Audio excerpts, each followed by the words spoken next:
பரலோகத்தில் இருக்கிற எங்கள் அன்புள்ள பிதாவே, இனியொரு புதிய இரவை காணும்படி எங்களை வழிநடத்தின உம்முடைய கிருபைக்காக உமக்கு நன்றி செலுத்துகிறோம்.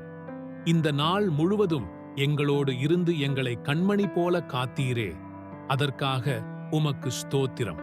நாங்கள் அறிந்தும் அறியாமலும் செய்த சகல பாவங்களையும் குறைகளையும் மீறுதல்களையும் பொறுத்தருளும்.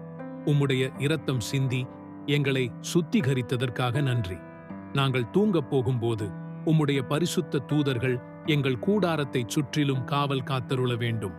பயங்கரமான கனவுகளும் பொல்லாத ஆவிகளும் எங்களை அணுகாதபடி பாதுகாத்தருளும். எங்களுக்கு சமாதானமான நிம்மதியான தூக்கத்தை தந்தருளும். நாளை அதிகாலையில் உம்முடைய முக பிரகாசத்தோடும் புது பலத்தோடும் எங்களை எழுப்பியருளும். எங்களுடைய குடும்பத்தாரையும் பாதுகாத்துக் கொள்ளும். எங்கள் ஆண்டவரும் இரட்சகருமான இயேசு கிறிஸ்துவின் இனிய நாமத்தினாலே இந்த ஜெபத்தை ஏறெடுக்கிறோம். ஆமேன்.